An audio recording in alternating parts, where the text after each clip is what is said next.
and I'm glad to say he's back on the show with us this evening. Professor, thanks again for joining us. We will look more widely at the global situation, but if I can start in your own neck of the woods, are the talks on nuclear questions between Iran and the United States going to happen? Will they ever restart, or will this be just another casualty? It's very difficult to say. The good news is that the United States put aside its preconditions for the prisoner swap. And so the Iranian prisoners and the American prisoners were released, and so were Iranian assets which were effectively stolen by the Americans, assets that were both in South Korea as well as in Iraq and elsewhere. A bit less, I think, than $20 billion were released. So the fact that the Americans put aside preconditions, allowed this prisoner swap to take place and to have Iranian assets released shows that changes are taking place. Those changes, of course, are largely, in my opinion, due to the heightened confrontation with Russia and with China, and the fact that the Americans simply have too much on their plate. But in any case, it is a good sign. Whether that translates into a breakthrough at the nuclear talks, that remains to be seen. Yes, but when will we see it? I mean, is this something that's in the long grass and we'll know if it happens? Or are there any dates, any schedules that we can measure as having been met or missed? Well, exchanges, messages are being exchanged between the two sides. So indirect talks between Iran and the United States do take place. And of course, the Iranians are talking with the Europeans. I'd like to very briefly just remind your audience what happened in the past. In 2015, Iran and the P5+1, which included the United States and its European partners, they signed a nuclear deal. And from day one, the Americans violated the deal under Obama. And as the Obama administration moved forward, they increasingly violated their side of the bargain. And so did the Europeans alongside the Americans. Whereas the Iranians from day one, they were very strict about all of their commitments. And the International Atomic Energy Agency repeatedly, I think 15 times maybe, stated that the Iranians are committed to all of their obligations. And then, of course, Trump left the deal. Biden despite promising to return the deal, he never did. And he continues with the so-called maximum pressure sanctions, which are targeting Iranian women and children. But in any case, when the new Iranian administration came to power, the talks were revived in Vienna. And I was in Vienna for the talks. They were very close to a deal after weeks of negotiations. And ultimately, at the last day of the talks in Vienna, the EU gave a text to all of the delegations who were going home. The Iranians took that text. It met Iran's requirements, except for three small points. The Iranians made some changes, 3 changes, sent it back to the EU. And then Joseph Borrell said that the Iranian demands are reasonable. At that point, we thought we had a deal because Borrell is an ally of the United States. But the Americans delayed their response. Then they gave a non-response. And it was because of the midterm elections in the US. The Biden team was afraid of Trump resurgence or resurging his supporters gaining power in the Senate and Congress. So they delayed, and then we had the riots in Iran. The Americans and the Europeans miscalculated. They thought something was going to happen in Iran. And so all of that we were delayed for a long time. So we really had a deal, but the Americans just couldn't take the final step. And today we are still where we were. But since the prisoner swap took place and Iranian assets were released, and as I said, the Americans removed their precondition, that is a positive sign. So it is possible that we may have a breakthrough in the future, but nothing is for certain because, as I said, in the past, the Americans were unwilling to take that very last step. Why bother, Professor? You've got your prisoners, you've got the stolen funds returned to you. You have closer and closer relations with the rising part of the world. Why bother with the part of the world that's sinking? Well, that is a case that is being made by a part of the Iranian political establishment. They're saying that Iran has joined the Shanghai Cooperation Organization. More importantly, for economic purposes, it's now joined BRICS, and Iran has improved ties with Central Asian countries, neighbors in the Persian Gulf, and as you pointed out, they've signed a deal, or they've had a deal with the Americans to exchange prisoners and have their assets released. However, the Iranians are still hoping that the United States and the Europeans will come to their senses and they will be prepared to have some sort of reasonable relationship with Iran.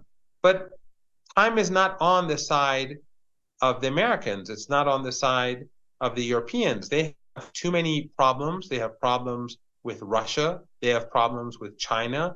They're losing influence in Latin America and Africa. Even in our region, we see that they're having problems maintaining their hegemony.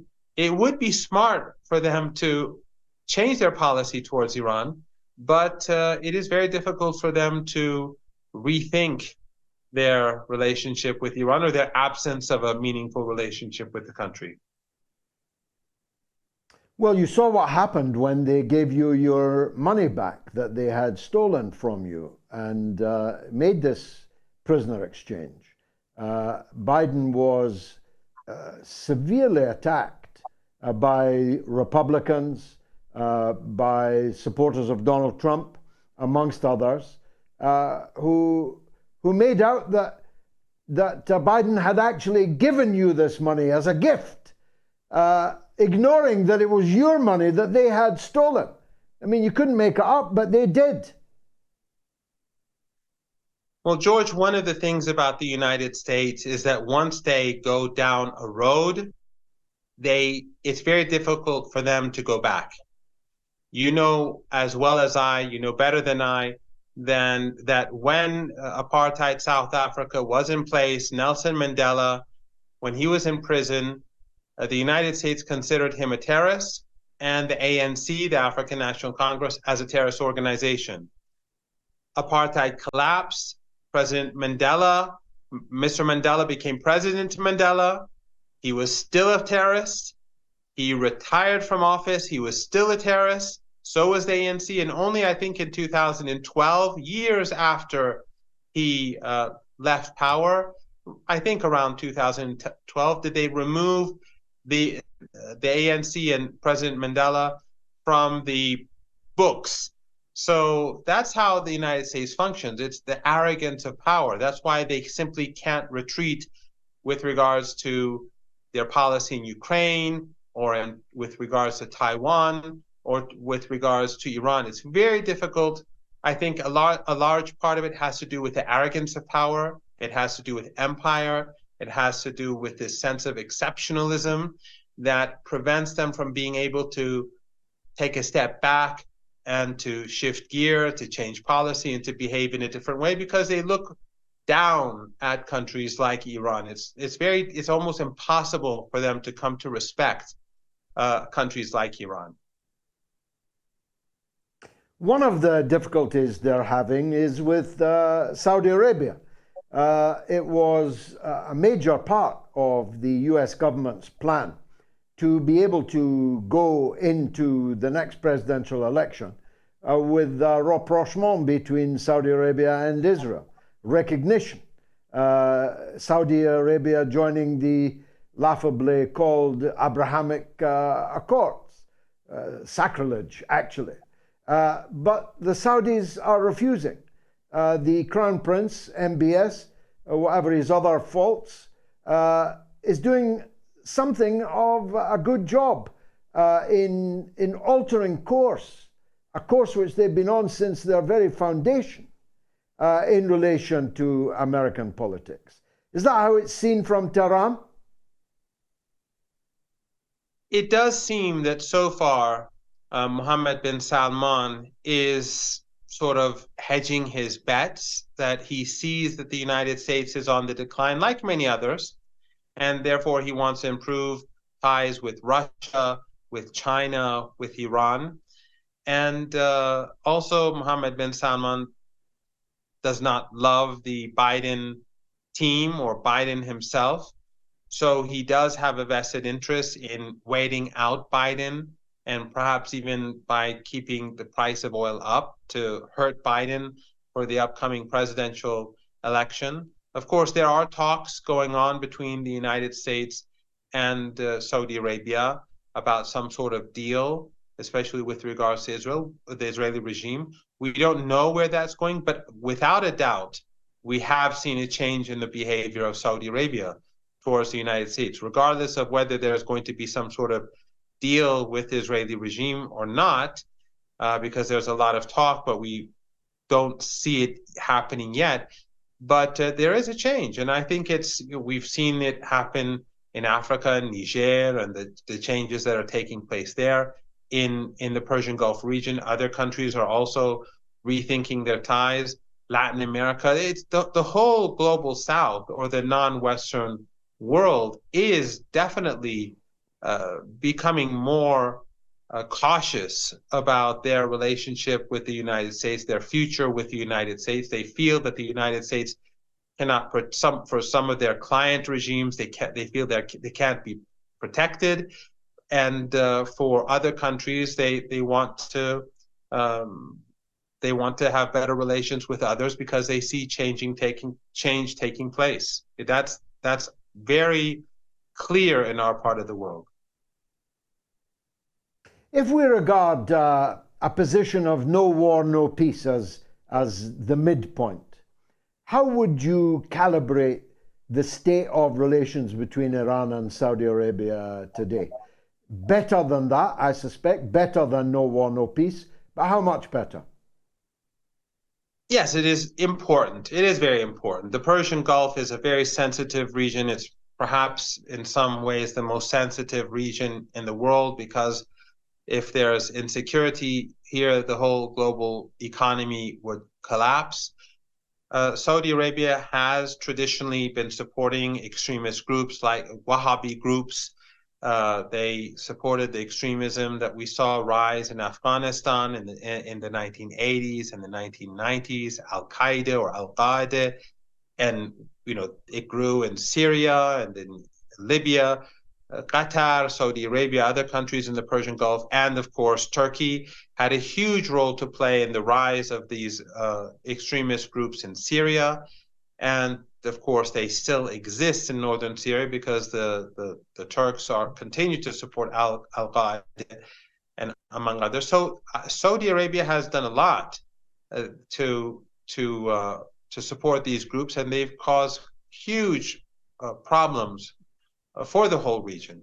So the less tensions in the Persian Gulf region, the less incentive there is for Saudi Arabia to support such groups. Mohammed bin Salman, it would seem, by nature, is not a big fan of those groups anyway. So regardless of what he did to Jamal Khashoggi or to Qatar or to the former prime minister of Lebanon or the war in Yemen, a positive element of his leadership has been that he has distanced himself from these extremist Wahhabi Takfiri groups. So Iran would like to see better relations, not only because it's good for security across the region and it weakens terrorism, but also because this region, if it wants to develop, countries in the Persian Gulf and in West Asia they have to be able to do business, trade. They have to be able to at least have some sort of relative trust towards one another. And of course, there are many opportunities. The North-South corridor that Iran and Russia is developing, this is important to link, because it will link Russia to the Persian Gulf and the Indian Ocean. The Saudis can make benefit of that. They can do trade with Russia. They can do trade with with Central Asian countries as well. So there is a lot that is happening, and the Saudis could be a part of that. And of course, the Iranians also have a lot of interest economically, culturally, religiously in having good relations with Saudi Arabia as well. Finally, Professor, your president was in New York for the General Assembly. A hooligan sought to disrupt his speech but was unceremoniously ejected from the hall. Quite extraordinary behavior at the United Nations, I must say. Did he, you think, take the temperature in America? I mean, you're in a difficult situation in Iran. Almost whoever wins between Biden and Trump, if that is the final lineup, it's not good for Iran. Both of them have committed egregious crimes against Iran. I'm wondering then if you're kind of hoping, like I am, that Robert F. Kennedy might make a decent showing. How do you think people in Iran view the upcoming presidential poll? Well, if Robert F. Kennedy is able to leave the Democratic Party and step forward as an independent, he'll still have major problems because there are at least 10 states that will almost certainly not allow him to gather votes there. It's a very difficult process in the United States to get on the ballot across the country, but in some states it's more difficult than others. So he really has a very small outside chance. And as you know, recently he's become very hawkish and supportive of the Israeli regime, which I find very odd, taking into account the rest of his policies. They don't match at all. But so let's put him aside momentarily. It doesn't really matter, as you point out, if it's Trump or Biden when it comes to foreign policy, at least in our part of the world and most of the global south. Maybe with regards to the war in Ukraine, there would be a difference, but elsewhere, I think there's not really that much of a difference between the two. But as you pointed out at the beginning of the interview, the changes that are taking place, the rise of BRICS, the rise of the Shanghai Cooperation Organization, the shifting balance of power, which is taking place at a very rapid pace. And thanks to Western policies, it's speeding up. The war in Ukraine, I think, is pushing the change that we were all expecting and seeing in previous years. It's pushing it forward much faster than we'd ever seen before. It's quite stunning how rapidly things are changing. So I think that for Iran, the future does look much better. Actually, in the last quarter, the Iranian economy grew by 6.2%. Iran's relations with China, with India, with Russia are improving rapidly. So the situation in general for Iran is much better. And I think it is significant. You made you were speaking about the Israeli regime and their ambassador to the UN and how he tried to protest against President Raisi during his speech, and he was expelled from the hall, which was quite extraordinary. But I think even that is symbolic. It is revealing in that the Israelis are losing. I believe that the Israelis are becoming increasingly nervous about their future. This is sort of symbolic, and that's why his erratic behavior, I think, is sort of revealing. But when you look at the media in Israel, when you see what's going on, the divisions in Israel, how the Israeli regime is becoming unpopular in Europe, and in North America, especially among many young Jews, I think that does not bode well for the regime. And that lack of self-confidence, the regime that used to be, have the invincible army, and they were they were the regional power, they dominated the region, at least that's what we were told. That is no longer the case. And I think it's therefore it is going to be, that itself is going to be ultimately an incentive. This weakness in Tel Aviv, it's going to create a greater incentive in Europe and North America to rethink their policy towards Iran. The world is tilting away from the West. They need countries like Iran because of what they've done to Russia and China. And the Israeli regime is having a much more difficult time than before in isolating Iran. So although I don't want to, I'm not naive. I don't think we're going to have good relations with the United States or the Europeans anytime soon. But the world is changing in a big way, but also in a subtle way simultaneously too.